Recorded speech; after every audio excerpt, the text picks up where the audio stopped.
नमस्कार, स्वागत है आपका फायदेमंद फंड्स में और मैं हूं आपका दोस्त नीरज। और आज हम एक नए फंड के बारे में बात करेंगे जो इस वक्त बाजार में बात करना मुझे इसलिए ज़रूरी लग रहा है क्योंकि सबसे ज़्यादा हलचल वहीं पे है। जी हाँ, मैं बात कर रहा हूं Motilal Oswal Nifty micro cap 250 index fund के बारे में। इस फंड ने बहुत ही शानदार रिटर्न पेश किए हैं अब तक और जिस तरीके की इसकी होल्डिंग्स है, जिस तरह से इसमें स्ट्रेटजी रखी गई है, वो बेहतर रिटर्न पेश करने में सक्षम रही है। इसी पर आज हम बातचीत करेंगे और बातचीत हम करेंगे प्रतीक ओसवाल से, जो Motilal Oswal asset management company के हेड ऑफ पैसिव फंड्स हैं। तो जब भी इस तरीके के बाजार में ज़बरदस्त रैली बनती है तो उसमें फिर लोग ढूंढते हैं कि कहाँ सबसे ज़्यादा अपॉर्चुनिटी है, तो उसमें ये फंड आपकी मदद करता है और वो भी माइक्रो कैप। सोचिए आप, मिड कैप से भी नीचे हम लोग गए और माइक्रो कैप का एक फंड आपके लिए ढूंढ के लाए। प्रतीक, बहुत बहुत स्वागत है आपका इस चर्चा में और हम लोग बड़ा डिटेल में समझेंगे आपकी इस सफलता का राज क्या है और कैसे आपने इस इतने बेहतरीन रिटर्न मैनेज किए। लेकिन उससे पहले थोड़ा मार्केट को समझते हैं कि ये जो इस वक्त जो मार्केट का एक चक्रव्यूह बना हुआ है, ये क्या आपको समझ में आ रहा है? हो क्या रहा मार्केट में? एक दिन बहुत तेज़ गिरावट आ जाती है, फिर अगले दिन बहुत सारी बाइंग हो जाती है, फिर किसी पॉकेट में और बड़ी तेज़ी देखने को मिलती है। कैसे इस समय आप लोग मार्केट को रीड कर रहे हैं? नमस्ते नीरज जी, यहाँ पे बुलाने के लिए शुक्रिया चाहता हूँ। तो मार्केट बहुत ही आई थिंक बहुत सारे जो बुल मार्केट्स को तो कैरेक्टरिस्टिक्स है वो ये मार्केट में अभी दिख रहा है। हमने देखा है कि बहुत सारे दिन मार्केट ऑल टाइम हाई पे रहते हैं और बहुत सारा वॉलिटिलिटी भी रहता है। सो आई थिंक मार्केट पार्टिसिपेशन बहुत ही बढ़ गया है और हमारे हिसाब से जो रिटेल पार्टिसिपेशन बहुत बहुत आई थिंक इट्स गॉन, वहाँ पे बहुत पार्टिसिपेशन आया, तो उसके हिसाब से आई थिंक मार्केट भी बहुत वॉलेटाइल रहा है। पर हमारे हिसाब से आई थिंक इंडिया का ये जो अर्निंग्स ग्रोथ है वो बहुत ही अच्छा रहा है। आई मीन हमारे हिसाब से लास्ट टाइम ये जो बुल मार्केट आया था 2018 में, वहाँ पे बहुत सारा वैल्यूएशन एक्सपेंशन था, बट आज की तारीख में हम देख रहे हैं कि जो अर्निंग्स आ रहे हैं कंपनीज के वो बहुत ही तेजी से आ रहे हैं। सो आई थिंक वैल्यूएशन ज्यादा इम्पैक्ट नहीं हुआ है इस साइकिल में। और दूसरा है ये मार्केट की लिक्विडिटी भी बहुत बढ़ गई है। बहुत सारे जो global markets, I think Modi ji ने बहुत सारा अच्छा काम किया है। हमारा जो ये जो स्टॉक परसेप्शन है इंडिया का लास्ट 10 सालों में बहुत चेंज हुआ है। बहुत सारे जो विदेशी निवेशकों को इंडिया का एलोकेशन अभी आए, तो हम देख रहे हैं कि जो मार्केट का सस्टेनेबिलिटी बहुत ही अच्छा है और हमारे हिसाब से आज से एक साल तक भी बहुत सारा स्ट्रेंथ आने वाला है मार्केट में। ओके प्रतीक, ये जो इस वक्त हम लोग मार्केट देख रहे हैं, एक सेकुलर बुल रन की रैली चली। आपने सही कहा कि लॉन्ग टर्म में मीडियम ट्रेंड देखें तो उसमें जितने साइलेंट फीचर्स होते हैं वो सब आपको इस समय अवेलेबल नजर आएंगे, लेकिन बीच बीच में मार्केट बहुत तगड़े झटके देता है। क्या ये मानना ठीक होगा कि कुछ समय के लिए या एक समय के लिए थोड़े रिस्क इसमें बनते जा रहे हैं, क्योंकि mid cap, small cap, micro cap बहुत ही ज़्यादा वैल्यूएशन पर इस समय ट्रेड कर रहे हैं। हालांकि जैसे कुछ एक पॉकेट्स में रेलवे स्टॉक देखिए आप, चाहे जितना महंगा और उसके ऊपर चला जाता है, तो कई बार इन्वेस्टर को जवाब देना भी मुश्किल हो जाता है कि भाई हम कैसे उनको समझाएं कि ये क्या हो क्या रहा है। तो ये मुझे बताइए, क्या रिस्क भी दिख रहा है कहीं पे? सावधानी की ज़रूरत है? कैसे इसको आप लोग अंडरस्टैंड कर रहे हैं? हाँ जी, तो हमारे हिसाब से बहुत सारे जो सब कैटेगरीज है जैसे डिफेंस, रेलवेज, इनका परफॉर्मेंस बहुत ही शानदार है लास्ट 1 सालों में। और आई थिंक बहुत इंपॉर्टेंट चीज है कि मार्केट का जो एक्सपेक्टेशन है, मेरे हिसाब से लास्ट ईयर बहुत सारे इन्वेस्टर्स बहुत खुश थे बिकॉज उसके 2 साल पहले मार्केट ने ज्यादा नहीं किया था, लेकिन आज की तारीख में ये जो एक्सपेक्टेशन है बहुत ही लार्ज है। सो मेरे हिसाब से बहुत सारे जो इन्वेस्टर्स जो ये सेक्टर्स को देख रहे हैं, इन्वेस्टमेंट के हिसाब से उनको थोड़ा कॉशन रहना चाहिए कि वैल्यूएशन बहुत अभी थोड़ा एलिवेटेड है बहुत सारे जो सब सेक्टर्स में। मेरे हिसाब से अगर इन्वेस्टर्स को अगर स्टॉक पिक करना हो तो अभी तक बहुत सारे जो सेक्टर्स है जहाँ पे वैल्यू है, बट मेरे हिसाब से ये जो बहुत सारे सेक्टर्स है जहाँ पे बहुत बढ़ाव आ गया है उनको स्लाइटली कॉशन तक इन्वेस्ट करना चाहिए, बिकॉज आपकी बात सही है, वैल्यूएशन थोड़ा फ्रॉती हो गई है 3-4 सब सेक्टर में। ओके प्रतीक, तो ये तो बहुत ही मैं ये कहूँगा चैलेंजिंग टाइम तो आप लोगों के लिए हमेशा रहता है, जो कि जिस चीज़ को आपने बीड़ा उठाया है माइक्रो कैप में, वहाँ तो हमेशा ही बहुत चैलेंज रहते होंगे स्टॉक सिलेक्शन को लेकर के, सेक्टर को, स्टोरीज को, थीम को। तो अब आपके फंड को समझते हैं, क्योंकि नाम से पता चल रहा है माइक्रो कैप फंड है, तो आप किस तरह की कंपनी चुनते हैं, किस साइज़ की कंपनी चुनते हैं? थोड़ा ब्रीफली हमें समझाइए कि इस फंड में कैसे सिलेक्शन होता है और किसको शामिल किया जाता है। जी तो अगर आप हमारे एटलीस्ट मेरा ये जो वर्टिकल है मतलब उसको एसेट मैनेजमेंट कंपनी में मैं सिर्फ पैसिव फंड्स को देखता हूँ, तो बहुत सारे हमारे इंडेक्स फंड और ईटीएफ्स जो हमने लॉन्च किए हैं, करीबन अभी 30-35 फंड हमारे हो गए हैं। उसमें से माइक्रो कैप भी एक नया सा इनोवेशन हमने किया था लास्ट ईयर। हम ऑल्सो इंडस्ट्री में फर्स्ट एएमसी थे जिन्होंने small cap fund, mid cap fund, multi cap fund launch किया था, और वो उसी इनोवेशन को कंटिन्यू करने के लिए हमने देखा है कि माइक्रो कैप में भी बहुत सारा इंटरेस्ट आ गया है मार्केट में। बट ये देखते हैं माइक्रो कैप होते हैं क्या। अगर आप देखते हो आज के जो इक्विटी मार्केट है उसमें से सबसे ज्यादा एक्शन होता है टॉप 500 कंपनियों में। और अगर टॉप 500 कंपनियां में देखते हो तो टॉप 100 होते हैं लार्ज कैप्स, उसके 150 कंपनियां होती है मिड कैप्स, और 250 से 500 होती है स्मॉल कैप्स। तो सारा जो ट्रेडिंग एक्टिविटी आप देखते हो मार्केट में वो होता है टॉप 500 कंपनियां में। और हमने देखा है कि हिस्टोरिकली ये जो माइक्रो कैप सेगमेंट है जो 500 के बाद आते हैं उनके लिक्विडिटी बहुत ही बुरी थी। हिस्टोरिकली उनके साइज भी बहुत छोटे थे। बट हमने देखा है लास्ट 5 सालों में साइज एंड शेप बहुत बढ़ गई है। ये कंपनियां बहुत ही एस्टैब्लिश्ड हो गई है। और आई थिंक बहुत सारी कंपनियां अभी की साइज भी बहुत बढ़ गए हैं। बहुत लोग को ऐसा सरप्राइज होता है कि एवरेज मार्केट कैप एक माइक्रो कैप कंपनी की होती है 5,500 करोड़। तो आई थिंक लोगों दिमाग में होता है कि माइक्रो कैप होता है 500-600 करोड़ की कंपनी, बट एक्चुअली वो बहुत ही स्टैब्लिश्ड हो गई है। और इस हिसाब से बहुत सारा इन्वेस्टर इंटरेस्ट भी आ गया है लास्ट 2-3 सालों में। तो हमने ये सोच समझकर हमने एक लॉन्च किया था ये फंड जो टॉप 250 कंपनियां में इन्वेस्ट करती है। ये एक्चुअली एक इंडेक्स फंड है, तो हमारा काम जस्ट होता है इंडेक्स को मिरर करने के लिए, इंडेक्स के मुताबिक रिटर्न देने। तो हमारा एक कुछ स्टॉक सिलेक्शन फ्रेमवर्क नहीं है। 250 कंपनियां की बास्केट है और उसमें हम निवेश करते हैं ये फंड के द्वारा। तो क्या ये ज़रूरी है कि आप वो पूरी 250 अपनी इसमें रखें, या आपको लगता है कि नहीं 200 रखनी चाहिए, 150 रखनी चाहिए? कैसे ये कंस्टिट्यूट कैसे करता है? हाँ जी, तो ये है एक एनएससी का मतलब ये इंडेक्स का नाम ही टॉप 250 माइक्रो कैप फंड है।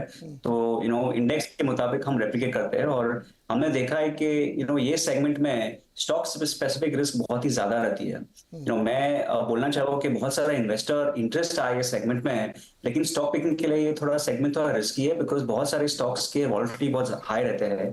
और हमने देखा है कि ये जो 250 स्टॉक का बास्केट, ये जो स्टॉक स्पेसिफिक रिस्क बहुत ही कम हो जाता है। तो इन्वेस्टर को अगर एसआईपी लमसम करना हो तो उसके लिए सेगमेंट इन्वेस्टेबल हो जाता है। अगर हम सिर्फ टॉप 50 कंपनी या फिर टॉप 100 कंपनी में निवेश करते हो तो आई थिंक रिस्क भी बहुत बढ़ जाता है ये मार्केट में। इसलिए I think 250 is a very good basket निवेश करने के लिए आई थिंक ये सेगमेंट में। ओके, अब इसमें ये तो समझ में आ गया, वेटेज कैसे बनाते हैं फिर? जो इंडेक्स ने बनाया सेम रेप्लिकेट करेंगे आप? हाँ जी, तो ये जो इंडेक्स फंड है, ये इंडेक्स के मुताबिक आपका ये जो मार्केट कैप वेटेड है उसके मुताबिक वेटेज होता है। तो जैसे आप निफ्टी में देखते हो कि सबसे बड़ी कंपनी में सबसे ज्यादा वेटेज मिलता है, वैसे ही माइक्रो कैप इंडेक्स फंड में होता है। सो टॉप 250 कंपनियां में सबसे बड़ी कंपनियां हैं जिसमें सबसे ज्यादा वेटेज रहता है। लेकिन हमने देखा है कि लार्ज कैप के बाद मिड स्मॉल में वेटेज का ये जो स्टॉक स्पेसिफिक ये जो वेटेज है वो बहुत ही कम रहता है। For example micro cap segment में टॉप जो होल्डिंग है हमारा उसमें मैक्सिमम वेटेज होती है 1.2-1.3%। तो वो बहुत ही अच्छा है क्योंकि आपका जो कैपिटल है वो बहुत सारे कंपनियों में डिस्ट्रीब्यूट हो जाता है। तो आपको मतलब ज्यादा रिस्क नहीं मिलता है अगर आप कोई एक या दो स्टॉक में इन्वेस्टेड हो या फिर उनका परफॉर्मेंस हो, तो आपको वो रिस्क आपका निगेट हो जाता है ये फंड में। तो प्रतीक, चूंकि इवनली स्प्रेड उसमें हो गया, वेटेज के हिसाब से हो गया, हमारे दर्शकों के समझ में आ गया कि माइक्रो कैप इंडेक्स फंड जो 250 है उसका मतलब क्या है। अब मेरा सवाल ये है कि चूंकि ये इंडेक्स फंड है, आप उसको रेप्लिकेट करते हैं, इसलिए इसका नाम पैसिव भी रख सकते हैं आप। अब इसमें सिस्टमिक रिस्क को हम लोग समझते हैं कि जो हम लोग शुरू में डिस्कस कर रहे थे कि ये बहुत ही फ्रजाइल सेक्टर कहें या बहुत वोलेटाइल कंपनीज होती हैं इसमें। तो आप लोग जो पॉसिबल रिस्क हो सकते हैं उसको कैसे मिटिगेट करते हैं? ये कैसे आप बिल्कुल श्योर हो जाते हैं कि नहीं अब ये परफॉर्म करेगा ही? क्या आप मैक्रो इकोनॉमिक पिक्चर देखते हैं फिर माइक्रो इंडेक्स को आप मैनेज करते हैं? हाँ जी, ये बहुत ही अच्छा प्रश्न है। तो बहुत सारे हमारे जो निवेशक वो ये इन्वेस्टमेंट जो वो निवेश करते हैं, आई थिंक लोगों को ये जानना पड़ेगा कि ये सेगमेंट बहुत ही रिस्की है। स्मॉल कैप इन्वेस्टिंग इटसेल्फ बहुत रिस्की है, लेकिन माइक्रो कैप उससे भी ज्यादा रिस्की है। सो हम तीन रिस्क के बारे में बात करना चाहेंगे। एक पहला रिस्क है आपका रिस्क प्रोफाइल। बहुत सारे निवेशक है जिनका रिस्क प्रोफाइल बहुत ही कम है, बहुत कंजर्वेटिव इन्वेस्टर्स है। सो उनके लिए ये फंड शायद अच्छा नहीं है, बिकॉज अभी तो अच्छा कर रहा है, लेकिन अगर आप 5-10 साल के लिए इन्वेस्ट करते हो तब आपको बहुत सारा ड्रॉडाउन और वॉलेटिलिटी का इम्पैक्ट मिलेगा। तो इसके हिसाब से जो भी निवेशक है जो ये फंड को देख रहा है, उनके रिस्क प्रोफाइल के मुताबिक उनको निवेश करना चाहिए। लेकिन अगर आप चॉइस करते हैं कि आपको ये फंड में निवेश करना हो, तो मेरे हिसाब से ये फंड में ये सेगमेंट में तीन टाइप के रिस्क होते हैं। एक होता है वॉलेटिलिटी और ड्रॉडाउन रिस्क।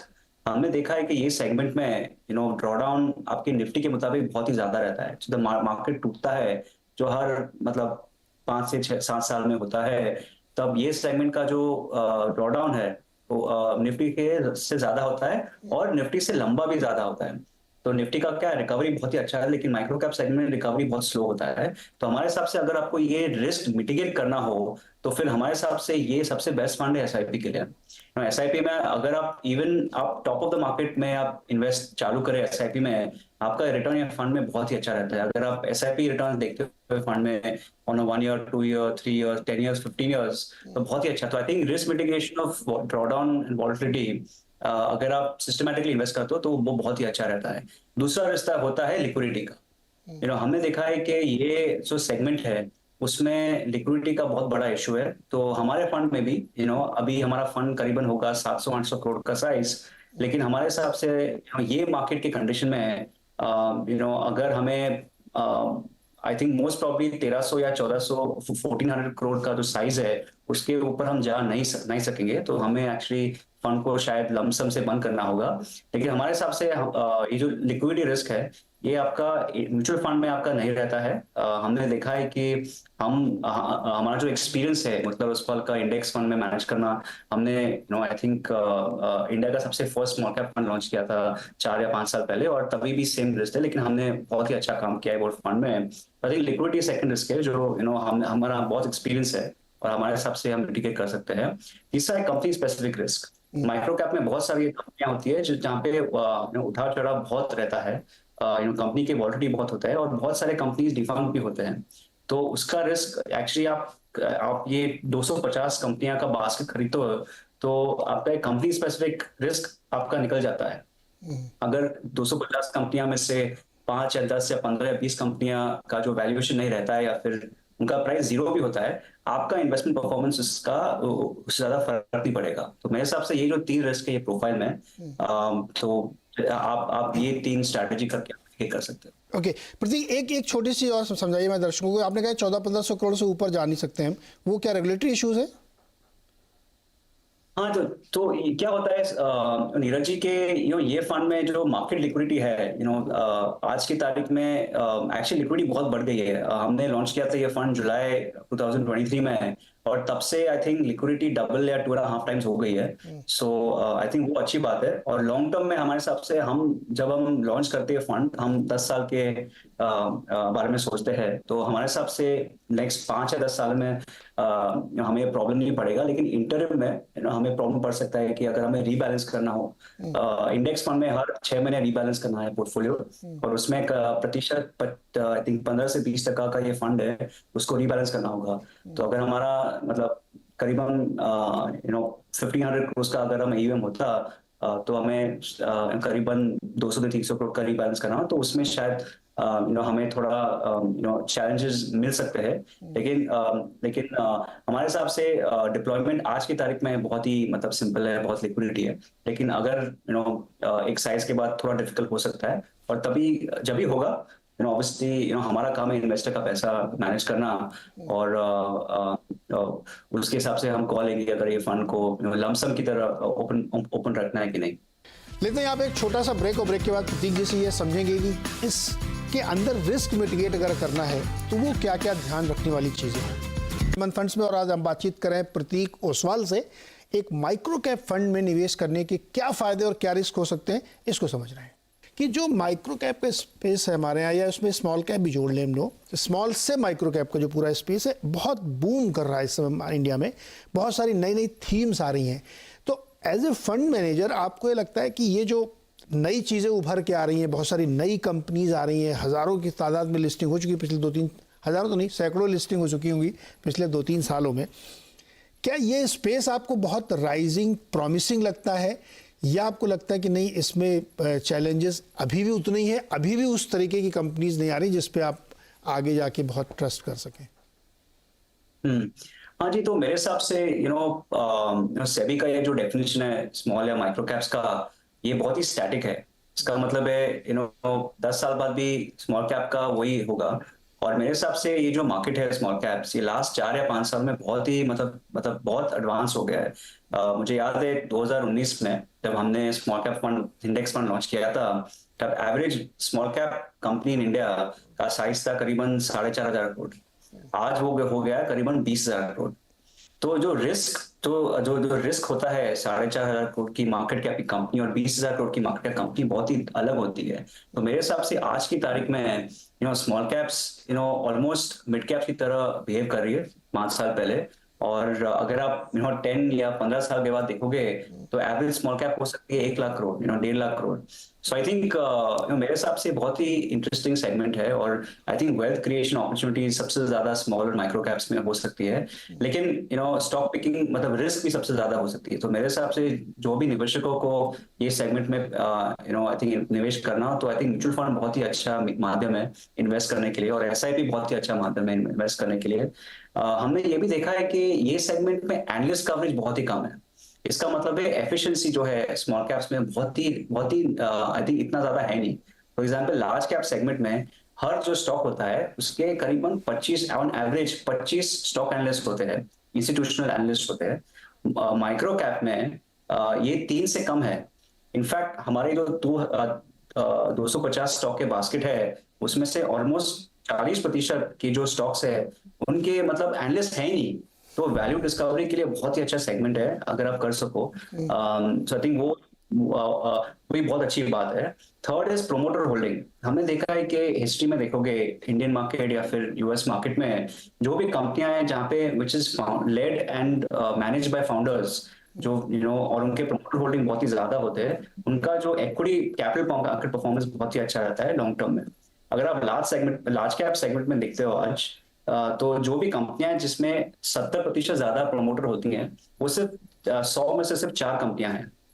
आज माइक्रो कैप में ऑलमोस्ट 1/4 25% की कंपनियां हैं जिसमें प्रमोटर होल्डिंग 70% से ज्यादा है। तो ये जो फाउंडर लेड कंपनीज है ये माइक्रो और स्मॉल कैप में ज्यादा होती है, और इसके हिसाब से तो ग्रोथ सेगमेंट बहुत ही ज्यादा होती है। Last is growth. हमने देखा है कि अगर इन्फोसिस को डबल होना हो तो द एफर्ट जो इन्फोसिस को चाहिए बहुत ही हाई रहता है, लेकिन अगर आप 5 या 6,000 करोड़ को अगर डबल होना है तो I think the effort required थोड़ा सा कम रहता है। तो मेरे हिसाब से तो ग्रोथ अपॉर्चुनिटी भी है बहुत ही ज्यादा स्मॉल और माइक्रो। इसलिए आप देखते हो कि बहुत से जो रिटेल पार्टिसिपेशन है वो स्मॉल और माइक्रो कैप्स में रहता है, और इसलिए ये सेगमेंट का आई थिंक परफॉर्मेंस भी बहुत अच्छा रहा है। तो आई थिंक इवन वैल्यूएशंस मेरे हिसाब से अभी अगर आप मार्केट देखते हो तो यस थोड़ा बहुत वैल्यूएशंस है on the higher side small and mid caps के लिए। सो मेरे हिसाब से निवेशकों को यदि अच्छा स्टॉक पिकिंग करना चाहिए या फिर आई थिंक म्यूचुअल फंड द्वारा एसआईपी से आना चाहिए, बिकॉज ये सेगमेंट बहुत ही अच्छा है वेल्थ क्रिएशन के लिए, लेकिन इसमें ड्रॉडाउन वॉलिटिलिटी ज्यादा है। ड्रॉडाउन बहुत ज़्यादा है, और डेफिनेटली अगर आप इश्क कर रहे हैं तो इसमें रिस्क भी बहुत ज़्यादा है, बहुत ही ज़्यादा है, क्योंकि अभी बहुत अच्छे से प्रतीक ने समझाया कि इसमें प्रमोटर को लेकर के, बिजनेसेस को लेकर के, लिक्विडिटी को लेकर के बहुत सारे इश्यूज होते हैं। एक लास्ट क्वेश्चन प्रतीक, किस तरीके के सेक्टर्स हैं या बिजनेस आइडियाज़ हैं जहाँ पे बहुत सारी कंपनीज आ रही हैं? तो जो ऑब्वियसली जो शुरू में आती है तो छोटी कंपनियाँ ही होती हैं, तो चूँकि अदर देन इस फंड के आप लोग नज़र बनाए रखते होंगे कि भाई ये सेक्टर बहुत बूमिंग हो रहा है और यहाँ पे सबसे ज़्यादा देखिए कंपनियाँ आने वाली हैं जिस पे भविष्य में नज़र रहेगी, और वो देर से देर उस इंडेक्स में आई जाएंगी जो आपके हिस्से में आएंगी।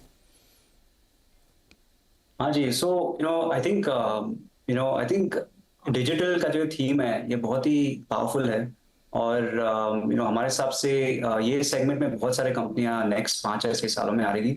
आई थिंक अगर आप यूएस देखते हो तो और अगर आप 10 या 15 या 20 इयर्स को आप प्रिडिक्ट करते हो तो हर कंपनी को डिजिटल कंपनी होना होगा। तो मेरे हिसाब से कोई भी जो टेक्नोलॉजी लेड कंपनी है, उनका आई थिंक फ्यूचर वैल्यू बहुत ही ज्यादा है। उनका ability to maintain customer profile, because हम जो कस्टमर है वो भी हमें भी आई थिंक डिजिटल माध्यम से ट्रांजैक्ट करना है, खरीदना है, बेचना है। हमारा भी जो ब्रोकिंग कंपनी है, अभी बहुत सारा जो हमारे ट्रेडिंग एक्टिविटीज होते हैं वो मोस्टली ऑनलाइन होते हैं। तो मेरे हिसाब से ये तो डिजिटल का थीम है, बहुत पावरफुल थीम है। और हमने देखा है कि ये थीम थोड़ा अभी नया है, 3 या 4 साल है, बट नेक्स्ट 10 या 15 सालों में ये थीम बहुत ही स्ट्रांग रहेगा। और बहुत सारे हमारे जो वेंचर कैपिटल बैक कंपनीज भी है, उनका भी लिस्टिंग होगा। अगर आप यूएस भी देखते हो, most of the IPOs tech companies के होते हैं लास्ट 3 या 4 सालों में। और आई थिंक इंडिया में वो ट्रेंड अभी तो नहीं रहेगा, लेकिन next I think may be 3 to 5 years में आप वो ट्रेंड देखोगे। तो ये बहुत ही सॉर्ट ऑफ बड़ा थीम है। दूसरा है मैन्युफैक्चरिंग थीम भी बहुत ही बड़ा है। I think make in India अभी हम देख रहे हैं द इंटरेस्ट जो आ रहा है इंडिया में। बहुत सारे ग्लोबल मैन्युफैक्चरर्स को जो चाइना से डीरिस्क करना हो, हमें पता नहीं था कि इंडिया कभी आईफोन मैन्युफैक्चरिंग करेगा, लेकिन आज कर रहा है। तो आई थिंक इंडिया का जो मैन्युफैक्चरिंग कैपेबिलिटी बहुत ही स्ट्रांग है, और उसके हिसाब से आई थिंक वो भी बहुत ही बड़ा थीम है जो बन सकता है $multi-billion थीम नेक्स्ट 5 या 10 साल। तो आई थिंक बहुत सारे ये जो नीश मार्केट्स है, जैसे डिफेंस, जैसे रियल एस्टेट, जो बहुत सारे लोग बात नहीं कर रहे थे, आई थिंक हम बहुत ही ट्रैक्शन देख रही है इंडस्ट्रीज में। करेक्ट। तो ये कुछ थीम्स हैं जहाँ पे बहुत सारी कंपनियां आएंगी, और ये इंडिया की थीम होगी। प्रतीक, बहुत बहुत शुक्रिया हमारे साथ जुड़ने के लिए और बहुत अच्छे समझाने के लिए कि अगर आप माइक्रो कैप स्टॉक्स में वेल्थ क्रिएशन करना चाहते हैं तो आपके लिए बेस्ट है कि आप फंड के थ्रू जाएं और एसआईपी के थ्रू जाएं, जिससे आपकी कॉस्टिंग नीचे रहेगी और आपका रिस्क आपका फंड मैनेजर मैनेज करेगा। इसीलिए हमने प्रतीक जी से आज बातचीत की। प्रतीक, बहुत बहुत शुक्रिया हमारे साथ जुड़ने के लिए।